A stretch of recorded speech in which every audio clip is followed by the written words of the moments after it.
भाइयों सबने राम राम, छोरियों थमने भी राम राम। अस्सलाम वालेकुम, सत श्री अकाल। कहानी शुरू होती है अफ्रीका के काला हरी जंगलों में रहने वाले आदिवासियों के साथ। ये आदिवासी आज की आधुनिक दुनिया से दूर अपने ही तौर तरीकों से अपना जीवन व्यतीत कर रहे होते हैं और यहाँ पर किसी भी तरह का कोई भी नियम कानून एग्जिस्ट नहीं करता। ये जंगल ही इनकी पूरी दुनिया है और इनकी इस दुनिया में सही गलत जैसी कोई चीज नहीं है। इन लोगों के पास शिकार करना और अपनी फैमिली के लिए खाना इकट्ठा करना, इसके अलावा इन लोगों के पास कोई और काम नहीं है। यहाँ पर सभी लोग अपनी फैमिली के साथ मिलजुल कर रहते हैं। जिस धरती पर वो रह रहे हैं वो गोल है कि चपटी, ये भी उनको नहीं पता, क्योंकि ये लोग अपनी इस दुनिया के बाहर यानी कि जंगल के बाहर कभी नहीं गए थे। हमारी मूवी का नायक टपकलो अपनी फैमिली के साथ नॉर्मल लाइफ जी रहा होता है। अब एक दिन टपकलो जंगल में शिकार करने के लिए जा रहा था, तभी उसको आसमान में एक बड़ी सी चिड़िया दिखाई देती है जो कि एक अजीब सी आवाज निकालते हुए उड़ रही थी। हम देखते हैं कि प्लेन का कैप्टन कोल्ड ड्रिंक पी रहा है और अपनी कोल्ड ड्रिंक खत्म करने के बाद खाली बोतल को अपनी खिड़की से बाहर फेंक देता है, जो कि सरसराट की आवाज करते हुए टपकलो के सामने जाकर गिरती है। टपकलो जब उस चीज के पास जाता है तो पाता है कि उसने इतनी चमकदार चीज इससे पहले कभी नहीं देखी थी, जो कि देखने में तो पानी जैसी थी लेकिन बहुत सख्त थी। टपकलो को लगता है कि ईश्वर ने ये तोहफा धरती पर इसके लिए भेजा है और टपकलो सोच में पड़ जाता है कि ईश्वर ने इतनी अजीब दिखने वाली चीज धरती पर इसके पास क्यों भेजी। अब टपकलो इस खूबसूरत चीज को लेकर अपने परिवार के पास जाता है। उन्होंने इससे पहले इतनी खूबसूरत चीज कभी नहीं देखी थी। ये सभी आश्चर्यचकित थे कि ईश्वर ने इतनी अजीब चीज हमारे पास क्यों भेजी और अब इसको धीरे धीरे काम में लिया जाने लगा। इसकी लंबाई, चौड़ाई और चिकनाई के हिसाब से इसे सांप की चमड़ी को संभाल कर रखने में भी उपयोग किया जाने लगा और अब धीरे धीरे इसको सभी कामों में इस्तेमाल किया जाने लगा। और इस अजीब सी दिखने वाली इस चीज के इस्तेमाल से इनके कई मुश्किल काम आसान हो जाते थे। अब सभी लोग इस चीज को इस्तेमाल करना चाहते थे। धीरे धीरे सभी लोगों को इस चीज की जरूरत पड़ने लगी। ये चीज इन आदिवासियों के जीवन में इतनी ज्यादा इम्पोर्टेंट हो जाती है कि वो कोई भी काम इस चीज के बिना नहीं कर सकते। अब सभी लोगों में उस चीज को पाने के लिए झगड़े शुरू हो जाते हैं और शांति से रहने वाले इन आदिवासियों में जलन जैसे, ईर्ष्या जैसे सिम्टम्स उत्पन्न होने लग जाते हैं। टपकलो ये सब देख रहा होता है और वो ईश्वर पर गुस्सा होता है और सोचता है कि शायद ये चीज श्रापित है। ईश्वर ने शायद ये चीज गलती से हमारे पास भेज दी है, इसीलिए लोगों पर इस चीज का बुरा असर हो रहा है और वो गुस्से से ईश्वर को वो चीज वापस लेने के लिए बोलता है। अब ये चालाक खोपड़ी उस बोतल को ऊपर खुले आसमान में फेंकता है, लेकिन वो चीज वापस से नीचे आकर गिर जाती है। अब एक बार फिर से वो उस बोतल को उठाकर फिर से खुले आसमान में फेंकता है, लेकिन इस बार वो बोतल उसके बेटे के सिर पर आकर गिरती है। अब इस अजीब सी दिखने वाली चीज के कारण टपकलो और उसकी फैमिली को बहुत सारी परेशानियां झेलनी पड़ती है। टपकलो रात को एक सभा बुलाता है और बताता है कि शायद ये चीज श्रापित है। ईश्वर ने शायद ये चीज गलती से हमारे पास भेज दी है, इसीलिए वो इस श्रापित चीज को पृथ्वी के आखिरी छोर पर फेंक कर आएगा। और टपकलो की इस बात से सारे आदिवासी एग्री हो जाते हैं। अगले दिन टपकलो उस बोतल को लेकर पृथ्वी के आखिरी छोर पर फेंकने के लिए निकल पड़ता है। दूसरी तरफ हम देखते हैं कि कुछ आतंकवादी देश के प्रेसिडेंट पर हमला कर देते हैं। वो अंधाधुंध गोलियां चलाते हैं। इसके बाद वो वहां से भाग जाते हैं और यहाँ की निकम्मी पुलिस इनका पीछा करती है। हम देखते हैं कि प्रेसिडेंट की जान बच गई है। प्रेसिडेंट बताते हैं कि ये हमला सैम ने करवाया था, उनको ढूंढो और मार डालो। दूसरी तरफ हम देखते हैं कि इस हमले का लीडर जंगल में जाकर छिप गया है और तभी उसके भेजे हुए 4 आदमी वापस आते हैं। कहते हैं कि हमने कर दिखाया, हमने कर दिखाया, हमने प्रेसिडेंट को मार दिया। सैम उनको बताता है कि प्रेसिडेंट इस हमले में बच गए हैं और तभी पुलिस वाले अपना हेलीकॉप्टर लेकर सैम को ढूंढते हुए जंगल में आ जाते हैं। सैम हेलीकॉप्टर पर आरपीजी से फायर करता है, जिसके कारण हेलीकॉप्टर ब्लास्ट हो जाता है और ये यहाँ से 9-2-11 हो जाते हैं। दूसरी तरफ जंगल में हम एक बायोलॉजिस्ट को देखते हैं जिसका नाम एंड्रू है और वो हाथी की बीमारी को ठीक कर रहा था। वो हाथी की एक लीड का सैंपल लेकर अपने कैंप की तरफ बढ़ता है, जहां हम उसके असिस्टेंट, उसके ड्राइवर एम्पुडी को देखते हैं। तभी यहाँ पर एक फादर आते हैं। एंड्रू फादर से पूछते हैं कि आप घोड़े पर क्या कर रहे हैं। फादर बताते हैं कि मेरी कार का एक्सीडेंट हो गया था। कहते हैं कि मुझे एक नई स्कूल टीचर को पास के ही शहर से लेकर आना है।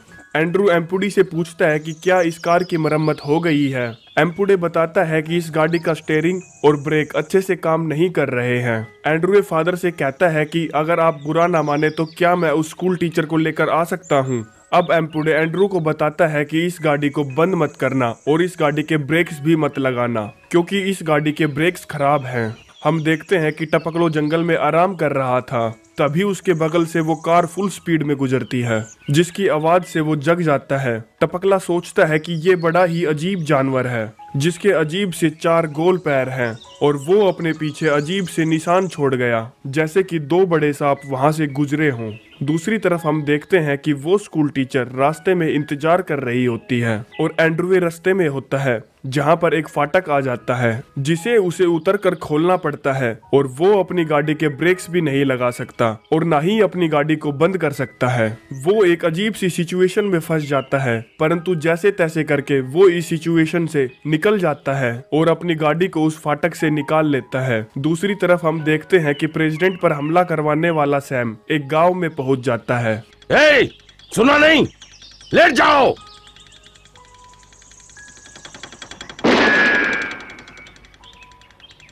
जहां से वो पेट्रोल और खाने का सामान चोरी करता है और अब एंड्रू भी स्कूल टीचर के पास पहुंच जाता है, जहां पर वो गाड़ी से उतरकर पत्थर को उठाने के लिए दौड़ता है और अपनी गाड़ी को पीछे जाने से रोकता है। वो स्कूल टीचर के पास जाता है और अजीब अजीब हरकतें करने लगता है, क्योंकि उसने इतनी खूबसूरत लेडी इससे पहले कभी नहीं देखी थी। और तभी हम अपनी मूवी के नायक टपकलो को देखते हैं, जो कि उस बोतल को पृथ्वी के छोर पर फेंकने के लिए जा रहा था। उसे रास्ते में एक आदमी मिलता है। वो उसके पास जाता है जहाँ पर उसकी बंदूक रखी हुई थी। टपकलो उस बंदूक को उठाता है और कहता है ये तो बड़ी ही मजेदार लकड़ी है। ये देखकर वो आदमी अपने दोनों हाथ ऊपर कर देता है और वहाँ से भाग जाता है। दूसरी तरफ हम देखते हैं कि एंड्रू स्कूल टीचर को लेकर जा रहा होता है। रास्ते में उसकी गाड़ी पानी में फंस जाती है। एंड्रू स्कूल टीचर को अपनी गोद में उठाता है और वो भी पानी में गिर जाता है। अब स्कूल टीचर भी पानी में भीग जाती है। इसके बाद वो अपने कपड़े चेंज करने के लिए जंगल की गहराइयों में जाती है और एंड्रू अपनी कार से केबल निकालता है, जो कि उसकी कार के फ्रंट में लगी हुई थी, जिससे कि वो अपनी गाड़ी को खींचकर यहाँ से बाहर निकाल सकता है। और तभी टपकलो भी स्कूल टीचर के पास पहुंच जाता है। उसने इससे ज्यादा बदसूरत इंसान आज से पहले कभी नहीं देखा था। इसकी रंगत इतनी पीली थी जैसे कि सड़ी हुई लकड़ी का अंदर का हिस्सा। टपकलो उसको देखकर मुस्कुरा रहा होता है। तभी स्कूल टीचर की नजर टपकलो पर पड़ती है, जिसे देखकर वो डर जाती है। वो टपकलो को यहाँ से जाने के लिए कहती है और अपने कपड़े पहनने लग जाती है। जब स्कूल टीचर अपने पूरे कपड़े पहन लेती है, तब टपकलो को लगता है कि शायद यही भगवान है और वो स्कूल टीचर को वो बोतल लौटाने के लिए जाता है, लेकिन स्कूल टीचर उससे बिना कुछ बोले ही वहाँ से चली जाती है। वो स्कूल टीचर के पीछे जाता है, जहाँ पर टपकलो एक और ईश्वर से मिलता है। एंड्रू तंबाकू का सेवन कर रहा था, जिसकी वजह से उसके मुंह से धुआं निकल रही थी। टपकलो सोचता है कि ये आग उगलने वाला भगवान है। टपकलो एंड्रू के पास जाता है और कहता है कि ये तो आपकी अच्छाई थी जो आपने मुझको ये तोहफा दिया, कृपया करके आप इसको वापस ले लीजिए। और एंड्रू उस बोतल को लेने से मना कर देता है। तभी टपकलो को एक अजीब सा जानवर दिखता है, जिसके पैर ऊपर नीचे होने के बदले गोल गोल घूम रहे थे, और देखता है कि इस अजीब से जानवर पर एक भगवान सवार है, जिसका शरीर लाल चमड़े का बना हुआ है। एम्पुडे पूछता है कि ये बुशमैन यहाँ पर क्या कर रहा है। दरअसल कालाहारी के जंगलों में रहने वाले इन आदिवासियों को बुशमैन कहा जाता है, इसीलिए एम्पुडी ने पूछा कि ये बुशमैन यहाँ पर क्या कर रहा है। एंड्रू बताता है कि ये हमें कुछ बताने की कोशिश कर रहा है, लेकिन हमें कुछ भी समझ में नहीं आ रहा, क्योंकि इन लोगों को बुशमैन लोगों की लैंग्वेज नहीं आती। अब एम्पुडे टपकलो से पूछता है कि तुम यहाँ पर क्या कर रहे हो। टपकलो कहता है कि मैं यहाँ पर ईश्वर का दिया हुआ ये तोहफा लौटाने आया हूँ, जो कि मुझे ईश्वर ने दिया था। एम्पुडे कहता है कि हमें ये नहीं चाहिए, तुम इसे कहीं पर भी फेंक दो। टपकलो ये बात सुनकर बहुत ज्यादा दुखी हो जाता है और सोचता है कि ईश्वर उसके साथ बहुत नाइंसाफी कर रहे हैं। अब वो खुद ही इस बोतल को पृथ्वी के आखिरी छोर पर फेंकने के लिए निकल पड़ता है। अब टपकलो को रास्ते में एक बकरियों का झुंड दिखता है। टपकलो को भूख भी लगी थी, इसीलिए वो झटपट एक बकरी को मार गिराता है और ये सब देखकर उन बकरियों का चरवाहा अपनी साइकिल उठाकर वहां से भाग जाता है। टपकलो सोचता है कि वो अपने परिवार को दावत के बारे में बताने के लिए जा रहा है और तभी अजीब से दिखने वाला गोल पैरों वाला जानवर उसके पास आता है, जिसमें से वो चरवाहा और पुलिस वाला उतरता है। बुशमैन उनसे कहता है, आओ तुम भी बैठो, तुम भी खाओ, पर्याप्त मांस है हमारे पास। पुलिस वाला गुस्से में कुछ बड़बड़ाता हुआ उस बकरी को उठाकर अपनी कार की छत पर डाल देता है। टपकलो कहता है कि तुम्हारा व्यवहार अच्छा नहीं है और वो एक और बकरी को मारने के लिए आगे बढ़ता है। पुलिस वाला उस पर चिल्लाता है और उससे रुकने के लिए कहता है, परंतु टपकलो को इतने बुरे आदमी से कोई मतलब नहीं है। पुलिस वाला अपनी गन निकालता है और हवा में फायर करता है, जिसकी वजह से बुशमैन को लगता है कि बिजली कड़की और सारी बकरियां इधर उधर भागने लगी। बुशमैन भी उन बकरियों के पीछे दौड़ता है और पुलिस वाला उसके पैर पर फायर कर देता है, जिसकी वजह से वो घायल होकर वहीं जमीन पर गिर जाता है। अब पुलिस वाला उसको उठाकर पुलिस स्टेशन लेकर जाता है, जहां पर कोई भी उसकी भाषा नहीं जानता था, इसीलिए उसे अदालत में पेश किया जाता है। हम देखते हैं कि एम्पुडी को एज अ ट्रांसलेटर इस कोर्ट में बुलाया गया है और यहाँ टपकलो पर बकरी मारने का इल्जाम सिद्ध हो जाता है। कोर्ट उसे 3 महीने की सजा सुनाता है। एम्पुडी एंड्रू के पास वापस आता है। उसे बुशमैन की बहुत ज्यादा चिंता खाई जा रही थी। एम्पुडी एंड्रू से बताता है कि उसने कभी दीवारें नहीं देखी होंगी और उसे अब काल कोठरी में रहना पड़ेगा। वो जीवित नहीं बच पाएगा, वो मर जाएगा, क्योंकि उसे खुले आसमान में रहने की आदत है। हम देखते हैं कि टपकलो काल कोठरी में बंद है और वो यहाँ पर सिर्फ खिड़की को देखता रहता है। एम्पुडी टपकलो से मिलने जाता है और यहाँ पर उसे पता चलता है कि टपकलो ने पिछले 1 हफ्ते से कुछ नहीं खाया। टपकलो माफी भी मांगता है। अब एम्पुडी वकील से मिलता है और कहता है कि वो निर्दोष है। कहता है कि कोई तो रास्ता होगा इसको यहाँ से निकालने का। वकील बताता है कि एज अ गार्डियन तुमको उसकी जिम्मेदारी लेनी होगी। कहता है कि ना ही उसके पास कोई डिग्री है और ना ही उसको पढ़ना लिखना आता है। एम्पुडी कहता है कि उसे जंगली जानवरों और पेड़ पौधों की अच्छी समझ है। इसके बाद एंड्रवे उसको एज अ विशेषज्ञ हायर कर लेता है। अब ये तीनों वहां से अपने कैंप की ओर चले जाते हैं और तभी हम देखते हैं कि सैम ने अपने लोगों के साथ मिलकर स्कूल पर हमला कर दिया है।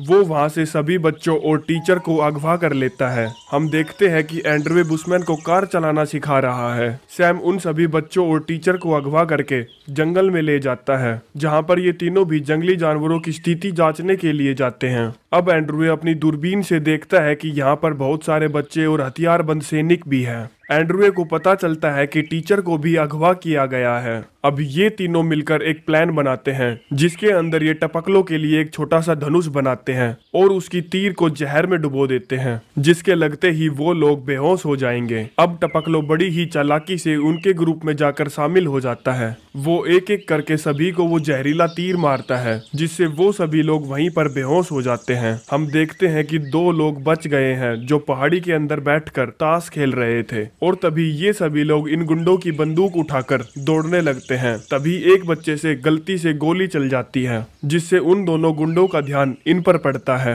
वो दोनों इनका पीछा करते हैं और टीचर इन दोनों पर गोलियां चलाती है, जिसकी वजह से यहाँ पर क्रॉस फायरिंग होने लगती है और तभी एंड्रू और एम्पुडी भी वहाँ पहुंच जाते हैं। ये दोनों गुंडे उन पर भी गोलियां चलाने लगते हैं, लेकिन कुछ ही देर में पुलिस वहाँ पर पहुंच जाती है और वो सैम और उसकी टोली को गिरफ्तार कर लेते हैं। और अब बुशमैन के भी यहाँ पर 3 महीने पूरे हो गए थे। इसके बाद एंड्रवे बुशमैन को कुछ पैसे देता है, जो कि बुशमैन के लिए बिल्कुल बेकार थे, लेकिन फिर भी वो उन पैसों को ले लेता है और अब वो वहां से उल्टी दिशा में चलने लगता है, क्योंकि उसे अब वो खोई हुई बोतल ढूंढनी है और उससे छुटकारा पाना है। बुशमैन को वो बोतल वहीं पर मिलती है जहां पर वो बकरियों का शिकार कर रहा था। वो उस बोतल को उठाता है और पृथ्वी का आखिरी छोर ढूंढने के लिए निकल पड़ता है। वो कई दिनों का लंबा सफर तय करता है और एक दिन वो एक पहाड़ी के किनारे पहुंच जाता है, जहां पर बहुत सारे घने बादल थे।